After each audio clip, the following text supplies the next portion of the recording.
ਓਮ ਸ਼ਾਂਤੀ, ਸਤਿ ਸ਼੍ਰੀ ਅਕਾਲ ਜੀ। ਮੈਂ ਅਮਰਜੀਤ ਕੌਰ ਦੁਆ ਫਿਰ ਆਪ ਜੀ ਦੇ ਨਾਲ ਸਤਸੰਗ ਕਰਨ ਆਏ ਹਾਂ।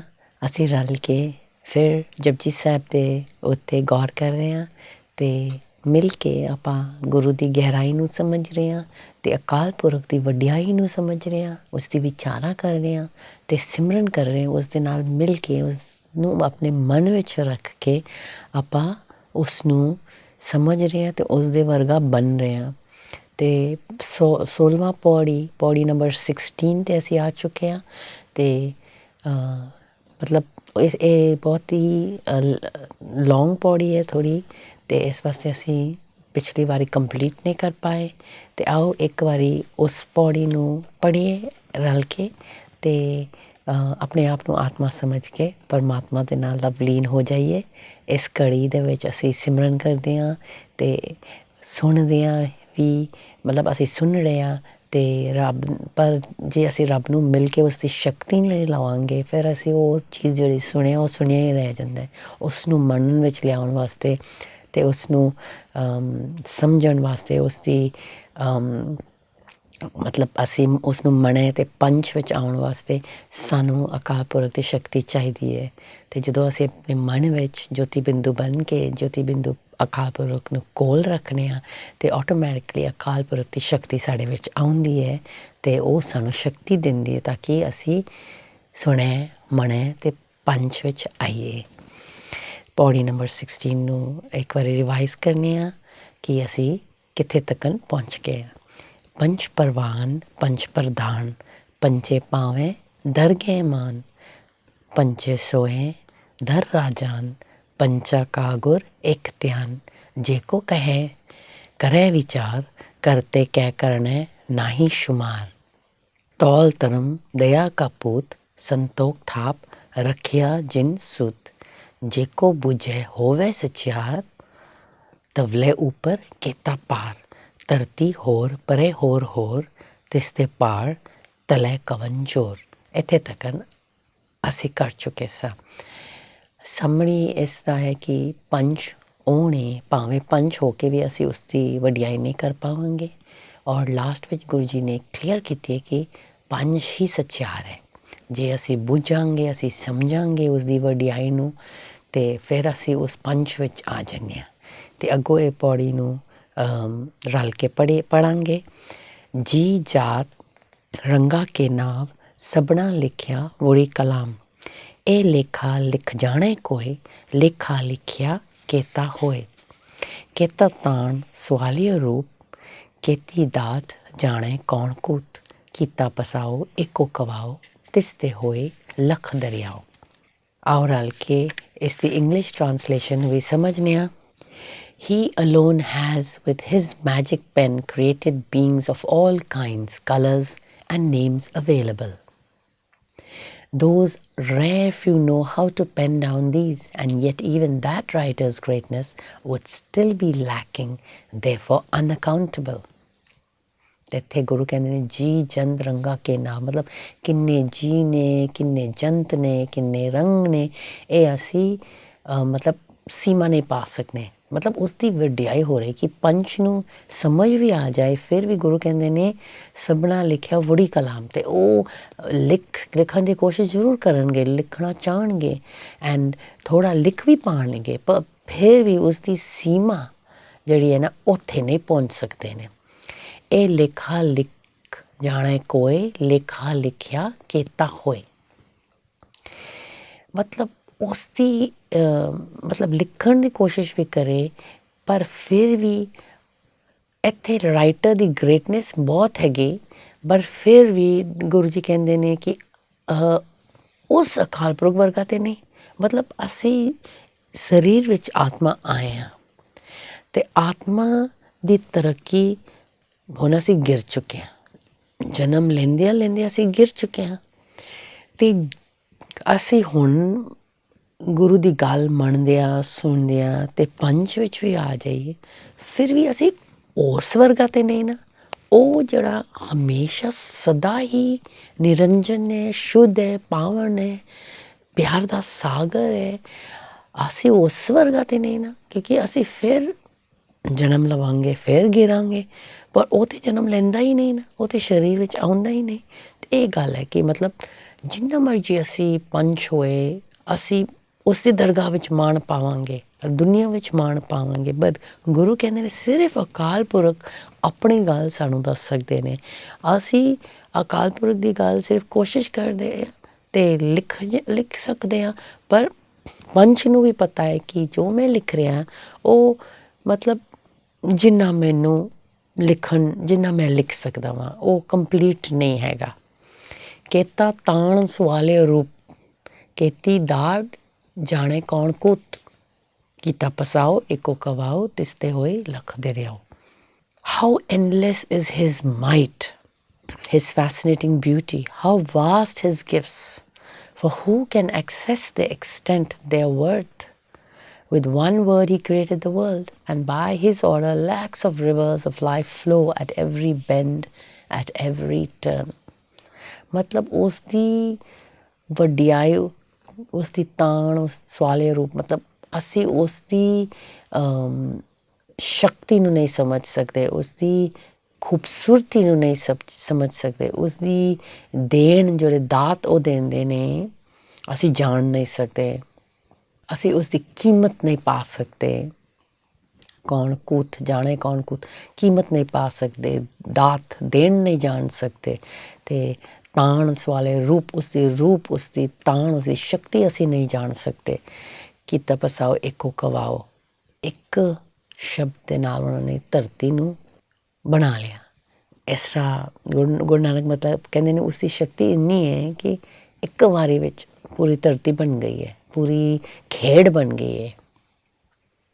ਐਂਡ ਉਸ ਦੀ ਰਜ਼ਾ ਵਿੱਚ ਹੀ ਉਸ ਧਰਤੀ ਦੇ ਵਿੱਚ ਇੰਨੇ ਲੱਖ ਰਿਵਰਸ ਫਲੋ ਕਰ ਰਹੇ ਨੇ, ਦਰਿਆ ਫਲੋ ਕਰ ਰਹੇ ਨੇ, ਤਿਸਤੇ ਹੋਏ ਲੱਖ ਦਰਿਆਓ। ਆਓ ਫਿਰ ਆਪਾਂ ਫਿਰ ਇਸ ਪੌੜੀ ਨੂੰ ਅੱਗੋਂ ਨੈਕਸਟ ਪੇਜ 'ਤੇ ਸਮਝਾਂਗੇ।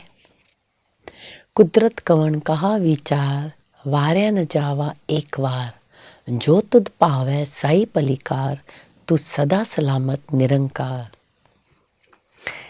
ਇਹ ਪੌੜੀ ਇਹ 2-3 ਲਾਈਨਾਂ ਸੁਣ ਕੇ ਮਨ ਨੂੰ ਕਿੰਨਾ ਉਸ ਦੀ ਗਹਿਰਾਈ ਨੂੰ ਸਮਝ ਆਈ ਜਾਂਦੀ, ਕਿਉਂਕਿ ਇਹ ਬਹੁਤ ਈਜ਼ੀ ਲਾਈਨਸ ਨੇ। ਇੱਕ ਵਾਰੀ ਫਿਰ ਉਸ ਨੂੰ ਪੜ੍ਹੇ। ਕੁਦਰਤ ਕਵਣ ਕਹਾਂ ਵਿਚਾਰ, ਵਾਰਿਅਨ ਮਤਲਬ ਕੁਦਰਤ ਕਵਣ ਕਹਾਂ ਵਿਚਾਰ, ਕਹਾਂ ਮੈਂ ਉਸ ਦੀ ਵਿਚਾਰ ਕਰ ਪਾਵਾਂਗੀ, ਉਸ ਦੀ ਕੁਦਰਤ ਕਿੰਨੀ ਵੱਡੀ ਹੈ ਅਤੇ ਮੈਂ ਉਸ ਦੀ ਖਾਕ ਵਿਚਾਰ ਕਰ ਪਾਵਾਂਗੀ। ਵਾਰਿਆ ਨਾ ਜਾਵਾਂ ਇੱਕ ਵਾਰ, ਮਤਲਬ ਮੈਂ ਉਸ ਦੀ ਗੱਲ ਦੇ ਉੱਤੇ ਵਾਰੀ ਨਾ ਜਾਵਾਂ। ਅਸੀਂ ਇਹ ਪੰਜਾਬੀ ਦੀ ਸਪੈਸ਼ਲ ਲਾਈਨ ਹੈ ਜਿਹੜੇ ਅਸੀਂ ਵਾਰੀ ਨਾ ਜਾਵਾਂ ਕਹਿੰਦੇ ਹਾਂ। ਜਿਵੇਂ ਕਿ ਅਸੀਂ ਸਰਵਾਰਨਾ ਕਰਦੇ ਹਾਂ, ਜਦੋਂ ਕਿਸੇ ਦਾ ਸ਼ਾਦੀ ਹੁੰਦਾ ਅਸੀਂ ਪੈਸਾ ਲੈ ਕੇ ਉਸ ਦੇ ਸਿਰ ਦੇ ਉੱਤੇ ਅਸੀਂ ਵਾਰਦੇ ਹਾਂ, ਫਿਰ ਉਸ ਪੈਸਾ ਨੂੰ ਕਿਸੇ ਗਰੀਬ ਨੂੰ ਦੇ ਦਿੰਦੇ ਹਾਂ। ਇੱਥੇ ਸਾਡਾ ਇਹ ਵੇ ਕਿ ਮੇਰੇ ਹੱਥ ਵਿੱਚ 100 ਰੁਪਏ ਜਾਂ 200 ਰੁਪਏ ਜੋ ਵੀ ਹੈ ਉਹ ਤੇਰੇ ਅੱਗੇ ਕੁਛ ਵੀ ਨਹੀਂ, ਇਹ ਵਾਰੀ ਜਾਵਾਂ। ਇੱਥੇ ਗੁਰੂ ਕਹਿੰਦੇ ਨੇ ਕਿ ਅਸੀਂ ਉਸ ਅਕਾਲ ਪੁਰਖ ਦੇ ਵਾਰੀ ਜਾਈਏ, ਕਿ ਮਤਲਬ ਅਸੀਂ ਜਿੰਨਾ ਮਰਜ਼ੀ ਦੇ ਦਈਏ, ਜਿੰਨਾ ਮਰਜ਼ੀ ਅਸੀਂ ਉਸ ਦੀ ਮਤਲਬ ਨਹੀਂ ਉਸ ਦੀ ਵਿਚਾਰ ਕਰ ਸਕਦੇ ਹਾਂ। ਜੋ ਤੁਧ ਭਾਵੈ ਸਾਈ ਪਲੀਕਾਰ, ਤੂੰ ਸਦਾ ਸਲਾਮਤ ਨਿਰੰਕਾਰ। Where then can I begin to even understand him?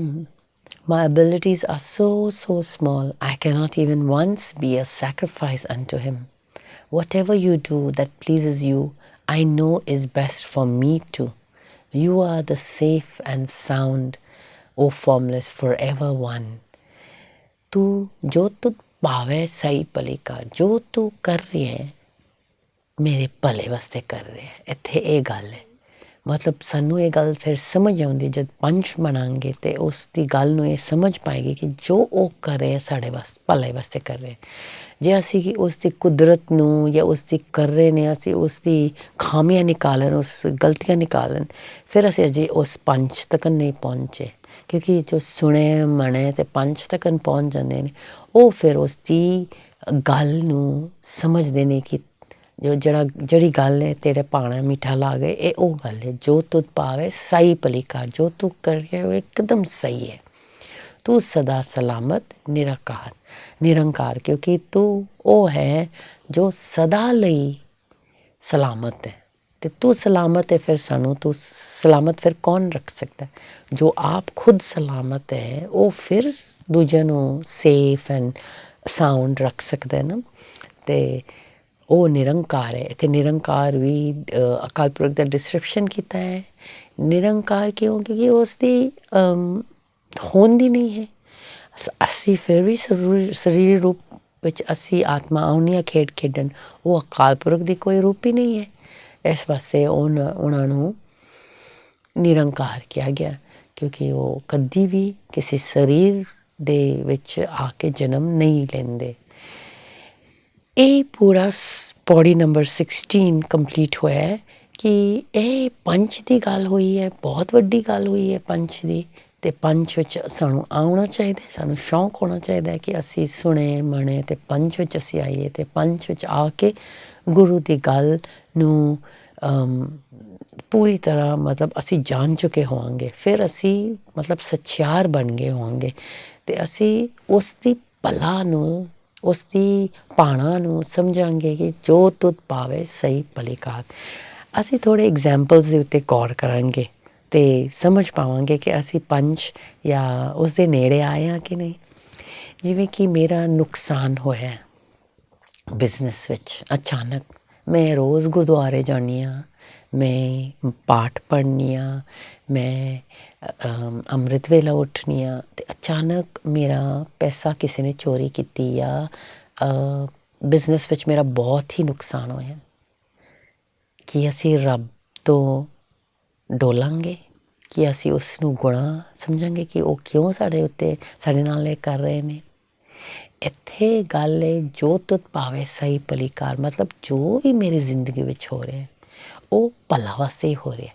ਉਸ ਕੜੀ ਵਿੱਚ ਕਈ ਵਾਰੀ ਅਸੀਂ ਇਸ ਗੱਲ ਨੂੰ ਨਹੀਂ ਸਮਝ ਪਾਉਂਦੇ, ਪਰ ਜੇ ਸਾਡੀ ਅਵਸਥਾ ਅੱਛੀ ਹੋਵੇ, ਅਸੀਂ ਰੱਬ ਨੂੰ ਮਿਲਦੇ ਰਹਿੰਦੇ ਹਾਂ ਅਤੇ ਉਸ ਦੀ ਗੱਲਾਂ ਨੂੰ ਸੁਣਦੇ ਰਹਾਂਗੇ ਅਤੇ ਅਸੀਂ ਉਸ ਦੇ ਨਾਲ ਕਨੈਕਟਡ ਰਹਾਂਗੇ, ਫਿਰ ਯਕੀਨਨ ਸਾਨੂੰ ਲੱਗੇਗਾ, ਅਸੀਂ ਜਾਗ ਪਾਵਾਂਗੇ। ਉਹ ਸਾਡੀ ਮਦਦ ਕਰੇਗਾ ਜਾਗਣ ਵਾਸਤੇ, ਅਵੇਅਰ ਅਤੇ ਅਵੇਕ ਹੋਵਾਂਗੇ ਕਿ ਠੀਕ ਹੈ, ਮਤਲਬ ਇੱਕ ਕਰਮ ਦੇ ਅਨੁਸਾਰ ਕੋਈ ਗਲਤ ਹੋ ਹੀ ਨਹੀਂ ਸਕਦਾ, ਕੋਈ ਗਲਤੀ ਹੋ ਹੀ ਨਹੀਂ ਸਕਦਾ।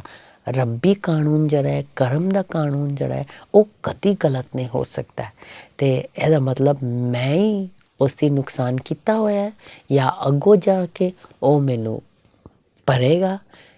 ਕੁਛ ਹੈ ਜਿਹੜਾ ਇਹ ਹੋ ਰਿਹਾ ਅਤੇ ਇਹ ਸਹੀ ਹੋ ਰਿਹਾ ਹੈ। ਜੋ ਤੁਧ ਭਾਵੈ ਸਾਈ ਭਲੀਕਾਰ, ਮਤਲਬ ਕਿ ਇੱਥੇ ਇੱਕਦਮ whatever you do that pleases you, I know is best for me too. ਇਹ ਮੇਰੇ ਲਈ ਵੀ ਚੰਗੀ ਗੱਲ ਹੈ।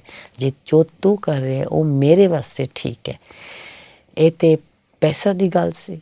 ਰਿਸ਼ਤੇ ਦੀ ਗੱਲ ਵਿੱਚ ਵੀ ਜੇ ਅਸੀਂ ਰਿਸ਼ਤੇ ਨੂੰ ਦੇਖਾਂਗੇ ਕਿ ਮੇਰੇ ਕੋਈ ਅਜ਼ੀਜ਼ ਦਾ ਮੌਤ ਹੋ ਗਿਆ, ਇਹ ਸਭ ਤੋਂ ਵੱਡੀ ਪਾਵਰ ਟੂ ਫੇਸ ਚਾਹੀਦੀ। ਜਦੋਂ ਆਪਣੇ ਅਜ਼ੀਜ਼ ਦਾ ਮੌਤ ਹੋ ਜਾਂਦੀ ਹੈ ਨਾ, ਫਿਰ ਅਸੀਂ ਸਹਿਣ ਨਹੀਂ ਕਰ ਪਾਉਂਦੇ। ਜਿਵੇਂ ਆਪਣੀ ਮਾਂ ਹੋਏ ਜਾਂ ਆਪਣਾ ਪੁੱਤਰ ਹੋਏ ਜਾਂ ਆਪਣਾ ਦਾਦਾ ਦਾਦੀ ਵੀ ਹੋਏ, ਕੋਈ ਵੀ ਸਾਡੇ ਬੈਸਟ ਫਰੈਂਡ ਹੋਏ, ਅਸੀਂ ਉਸਨੂੰ ਸਹਿਣ ਨਹੀਂ ਕਰ ਪਾਉਂਦੇ, ਕਿਉਂਕਿ ਸਾਡੇ ਨਾਲ ਉਹਨਾਂ ਦੇ ਨਾਲ ਬਹੁਤ ਮੋਹ ਹੋ ਜਾਂਦੀ ਹੈ। ਅਸੀਂ ਸਮਝਦੇ ਹਾਂ ਪਿਆਰ ਹੈ, ਪਰ ਪਿਆਰ ਦੀ ਗੱਲ ਵਿੱਚ ਦੁੱਖ ਕਦੀ ਨਹੀਂ ਆਏਗੀ। ਜੇ ਦੁੱਖ ਆਉਂਦੀ ਹੈ ਕਿਸੇ ਰਿਸ਼ਤਾ ਦੇ ਵਿੱਚ, ਇਹਦਾ ਮਤਲਬ ਉਹ ਪਿਆਰ ਨਹੀਂ ਹੈਗਾ, ਕਿਉਂਕਿ ਪਿਆਰ ਦੇ ਵਿੱਚ ਸੁੱਖ ਹੀ ਸੁੱਖ ਹੈ। ਅਤੇ ਇੱਥੇ ਅਸੀਂ ਫਿਰ ਉਸ ਗੱਲ ਨੂੰ ਸਮਝਣੀ ਪੈਗੀ ਕਿ ਜੋ ਤੁਧ ਭਾਵੇ ਸਹੀ ਭਲੀਕਾਰ। ਕਈ ਵਾਰੀ ਇਹੋ ਜਿਹਾ ਹਾਦਸਾ ਹੁੰਦੀ ਹੈ ਜ਼ਿੰਦਗੀ ਵਿੱਚ ਤਾਂ ਕਿ ਅਸੀਂ ਰੱਬ ਵੱਲ ਜਲਦੀ ਜਾਗੀਏ, ਜਲਦੀ ਉੱਠੀਏ, ਜਲਦੀ ਆਈਏ, ਅਤੇ ਅਸੀਂ ਆਪਣੀ ਜ਼ਿੰਦਗੀ ਦੀਆਂ ਇਹ ਪਰਿਸਥਿਤੀਆਂ, ਇਹ ਸਿਚੁਏਸ਼ਨਸ ਦੇਖ ਕੇ ਗੌਰ ਕਰਨੀ ਪਏਗੀ। ਇਹ ਗੁਰਬਾਣੀ ਦੀ ਪੰਕਤੀ ਪੜ੍ਹ ਕੇ, ਜਿਵੇਂ ਪੌੜੀ ਨੰਬਰ 16 ਪੜ੍ਹਿਆ, ਮੈਂ ਇਸ ਪੰਕਤੀ ਨੂੰ ਸ਼ਾਇਦ ਰਿਪੀਟ ਕਰਨ ਦੇ ਨਾਲ ਮੈਨੂੰ ਫਿਰ ਫੀਲ ਹੋਏਗਾ ਕਿ ਉਸ ਦੇ ਭਾਣਾ ਵਿੱਚ ਇਹੀ ਚੱਲ ਰਿਹਾ, ਜੋ ਤੁਧ ਭਾਵੈ ਸਹੀ ਭਲੀਕਾਰ, ਤੂੰ ਸਦਾ ਸਲਾਮਤ ਨਿਰੰਕਾਰ। ਇਹ ਪੰਕਤੀ ਜਦ ਅਸੀਂ ਰਿਪੀਟ ਕਰਾਂਗੇ ਆਪਣੇ ਅੰਦਰ ਅਤੇ ਉਸ ਦੇ ਨਾਲ ਲਿਵ ਲਾਵਾਂਗੇ ਕਿ ਤੂੰ ਹੈ ਮੇਰੇ ਸਾਥ, ਹੋਰ ਕੋਈ ਮੇਰੇ ਸਾਥ ਹੋ ਹੀ ਨਹੀਂ ਸਕਦਾ। ਅਤੇ ਹਰ ਇੱਕ ਦਾ ਸਰੀਰ ਇੱਕ ਨਾ ਇੱਕ ਦਿਨ 'ਤੇ ਜਾਣਾ ਹੀ ਜਾਣਾ ਹੈ। ਅਤੇ ਕਿਉਂ ਮੈਂ ਇਸ ਦੇ ਨਾਲ ਜੁੜੀ ਹੋਈ ਹਾਂ, ਕਿਉਂ ਮੈਂ ਆਪਣੇ ਸਰੀਰ ਦੇ ਨਾਲ ਕਿਉਂ ਜੁੜੀ ਹੋਈ ਹਾਂ। ਅਤੇ ਅੱਜ ਨਹੀਂ ਗਿਆ ਅਤੇ ਕੱਲ੍ਹ ਜਾਏਗਾ। ਮੈਂ ਜਨਮ ਤੋਂ ਪਹਿਲਾਂ ਮੇਰਾ ਇਹ ਰਿਸ਼ਤੇਦਾਰ ਹੈ ਹੀ ਨਹੀਂ ਸਨ, ਇਸ ਜਨਮ ਤੋਂ ਪਹਿਲਾਂ। ਅਤੇ ਇਸ ਜਨਮ ਵਿੱਚ ਵੀ ਮੈਂ ਇੰਨੇ ਮੋਹ ਪਾ ਬੈਠੀ ਹਾਂ, ਪਰ ਹਾਰ ਕੇ ਅਸੀਂ ਜਾਣੇ ਹੀ ਜਾਣੇ, ਅਸੀਂ ਸਦਾ ਵਾਸਤੇ ਥੋੜ੍ਹਾ ਰਹਿ ਰਹੇ ਹਾਂ। ਅਤੇ ਇੱਕ ਦਿਨ ਅਸੀਂ ਇਸ ਗੱਲ ਨੂੰ ਦੀ ਸਾਹਮਣਾ ਤਾਂ ਕਰਨੀ ਪੈ ਗਈ। ਅਤੇ ਹੁਣ ਕਿਉਂ ਨਹੀਂ। ਇਹੋ ਜਿਹੇ ਖਿਆਲਾਤ ਤਾਂ ਸਾਡੇ ਮਨ ਵਿੱਚ ਆਏਗਾ ਜੇ ਅਸੀਂ ਰੱਬ ਨਾਲ ਜੁੜੇ ਰਹਾਂਗੇ, ਅੰਮ੍ਰਿਤ ਵੇਲਾ ਕਰਦੇ ਰਹਾਂਗੇ, ਗੁਰਬਾਣੀ ਦੀ ਗਹਿਰਾਈ ਨੂੰ ਸਮਝਾਂਗੇ, ਅਕਾਲ ਪੁਰਖ ਦੀ ਡਾਇਰੈਕਟ ਵਚਨ ਨੂੰ ਸੁਣਾਂਗੇ। ਜਿਵੇਂ ਅਸੀਂ ਇੱਥੇ ਬ੍ਰਹਮਾ ਕੁਮਾਰੀਜ਼ ਵਿੱਚ ਰੋਜ਼ ਮੁਰਲੀ ਸੁਣਦੇ, ਮੁਰਲੀ ਵਿੱਚ ਸਾਨੂੰ ਇਹੋ ਜਿਹੀ ਗੱਲਾਂ ਰੋਜ਼ ਸੁਣਾਈ ਦਿੰਦੀ ਹੈ ਕਿ ਅਸੀਂ ਕਿੱਥੋਂ ਆਏ ਹਾਂ, ਕਿੱਥੇ ਜਾਣਾ ਹੈ, ਅਤੇ ਸਾਡਾ ਮਕਸਦ ਜ਼ਿੰਦਗੀ ਦਾ ਕੀ ਹੈ। ਮਤਲਬ ਕਿ ਅਤੇ ਆਪਣੀ ਰੂਹਾਨੀ ਸਫ਼ਰ ਨੂੰ ਅਸੀਂ ਕਦੀ ਨਾ ਭੁੱਲੇ, ਕਿਉਂਕਿ ਅਸੀਂ ਆਪਣੀ ਰੂਹਾਨੀਅਤ ਔਰ ਰੂਹਾਨੀ ਯਾਤਰਾ ਜਿਹੜੀ ਅਸੀਂ ਦੁਨੀਆ ਵਿੱਚ ਆ ਕੇ ਕਰ ਰਹੇ ਹਾਂ, ਇਹ ਅਸੀਂ ਭੁੱਲ ਜਾਂਦੇ ਹਾਂ। ਪਈ ਪ੍ਰਾਪਤ ਮਨੁੱਖ ਦੇ ਹੋਰੀਆ, ਗੋਬਿੰਦ ਮਿਲਨ ਕੀਏ ਤੇਰੀ ਭਰਿਆ, ਅਵਰ ਕਾਜ ਤੇਰੇ ਕਿਤੇ ਨਾ ਕਾਮ, ਮਿਲ ਸਾਧ ਸੰਗਤ ਭਜ ਕੇਵਲ ਨਾਮ। ਕੇਵਲ ਨਾਮ, ਨਾਨਕ ਕੇ ਘਰ ਕੇਵਲ ਨਾਮ, ਕੇਵਲ ਨਾਮ ਦੀ ਗੱਲ ਹੈ। ਅਤੇ ਜੇ ਸਾਨੂੰ ਦੁੱਖ ਲੱਗੇ ਕਿਸੇ ਹੋਰ ਸਿਚੁਏਸ਼ਨਸ ਵਿੱਚ ਜਾਂ ਕਿਸੇ ਹੋਰ ਰਿਸ਼ਤਾ ਦੇ ਵਿੱਚ, ਇਹਦਾ ਮਤਲਬ ਅਸੀਂ ਉਹ ਕੇਵਲ ਨਾਮ 'ਤੇ ਨਹੀਂ ਚੱਲ ਰਹੇ ਹਾਂ। ਇਹਦਾ ਮਤਲਬ ਅਸੀਂ ਉਸਦੇ ਜੋ ਤੁਧ ਭਾਵੇਂ ਸਹੀ ਭਲੀਕਾਰ ਉਹ ਨਹੀਂ ਸਮਝ ਰਹੇ। ਅਤੇ ਹੋਰ ਸਾਨੂੰ ਫਿਰ ਅਕਾਲ ਪੁਰਖ ਦੇ ਨਾਲ ਜੁੜਨਾ ਪਏਗਾ, ਅੰਮ੍ਰਿਤ ਵੇਲਾ ਉੱਠਣਾ ਪਏਗਾ, ਮੂਲ ਮੰਤਰ ਦੇ ਇੱਕ ਵਚਨ ਨੂੰ ਸਮਝਣੀ ਪਏਗੀ, ਜਪਜੀ ਸਾਹਿਬ ਦੀ ਗਹਿਰਾਈ ਨੂੰ ਸਮਝਣੀ ਪਏਗੀ, ਅਤੇ ਵੈਰਾਗ ਵਿੱਚ ਆਉਣੀ ਪੈਗੀ। ਪਰ ਜਿਸ ਨੂੰ ਅਜੇ ਇਹੋ ਜਿਹਾ ਇਸ ਤਰਫ ਜੇ ਅਸੀਂ ਇਹ ਗੱਲਾਂ ਆਪਣੇ ਵਾਸਤੇ ਲਾਗੂ ਹੈ, ਅਸੀਂ ਕਿਸੇ ਹੋਰ ਨੂੰ ਨਹੀਂ ਕਹਿ ਸਕਦੇ ਕਿ ਤੂੰ ਇਸ ਤਰ੍ਹਾਂ ਕਰ, ਐਡਵਾਈਸ ਦੇ ਸਕਦੇ ਹਾਂ, ਪਰ ਉਸਦੇ ਉੱਤੇ ਗੱਲ ਥੋਪ ਨਹੀਂ ਸਕੀਦਾ, ਕਿਸੇ ਨੂੰ ਫੋਰਸ ਨਹੀਂ ਕਰ ਸਕਦੇ ਹਾਂ, ਉਸਨੂੰ ਰਾਏ ਦੇ ਸਕਦੇ ਹਾਂ ਕਿ ਅਸੀਂ ਪਤਾ ਕੀ ਕਰਨੇ ਹਾਂ। ਜਦੋਂ ਕੋਈ ਹਾਦਸਾ ਹੁੰਦਾ, ਅਸੀਂ ਕਿਸੇ ਨੂੰ ਕਹਿੰਦੇ ਹਾਂ ਤੂੰ ਜਪਜੀ ਸਾਹਿਬ ਦਾ ਪਾਠ ਕਰ, ਅਸੀਂ ਉਸਨੂੰ ਇਹ ਨਹੀਂ ਕਹਿੰਦੇ ਕਿ ਅਕਾਲ ਪੁਰਖ ਨੂੰ ਮਿਲ, ਸਿਮਰਨ ਕਰ, ਜਾਂ ਜਪਜੀ ਸਾਹਿਬ ਦੇ ਮੀਨਿੰਗ ਨੂੰ ਪੜ੍ਹ, ਫਿਰ ਹੋਸ਼ ਆਏਗੀ, ਜਾਗ ਆ ਜਾਏਗੀ। ਅਤੇ ਚਲੋ ਆਪ ਜੀ ਮੇਰੇ ਨਾਲ ਰਲ ਕੇ, ਸ਼ੁਕਰ ਹੈ ਪਰਮਾਤਮਾ ਦੀ, ਸ਼ੁਕਰ ਹੈ ਅਕਾਲ ਪੁਰਖ ਦੀ ਕਿ ਅਸੀਂ ਰਲ ਕੇ ਖੋਜ 'ਤੇ ਕਰ ਰਹੇ ਹਾਂ, ਅਸੀਂ ਰਲ ਕੇ ਉਸ ਅਕਾਲ ਪੁਰਖ ਦੀ ਗੱਲ ਨੂੰ ਸਮਝਦੇ ਰਹੇ ਹਾਂ। ਅਤੇ ਥੈਂਕ ਯੂ ਆਪ ਜੀ ਦਾ ਕਿ ਇਕੱਠਾ ਰਲ ਕੇ ਅਸੀਂ ਇਹ ਸਿਮਰਨ ਅਤੇ ਇਹ ਗਿਆਨ ਦੀ ਵਕਤ ਬਿਤਾ ਰਹੇ ਹਾਂ ਅਕਾਲ ਪੁਰਖ ਵਾਸਤੇ ਦੇ ਨਾਲ, ਅਤੇ ਉਸ ਨੂੰ ਸਮਝਣ ਵਾਸਤੇ। Thank you very much. ਫਿਰ ਅਗਲੀ ਕੜੀ ਵਿੱਚ ਮਿਲਾਂਗੇ, ਪੌੜੀ ਨੰਬਰ 17 ਕਰਾਂਗੇ। ਸ਼ੁਕਰੀਆ, ਸਤਿ ਸ੍ਰੀ ਅਕਾਲ, ਓਮ ਸ਼ਾਂਤੀ।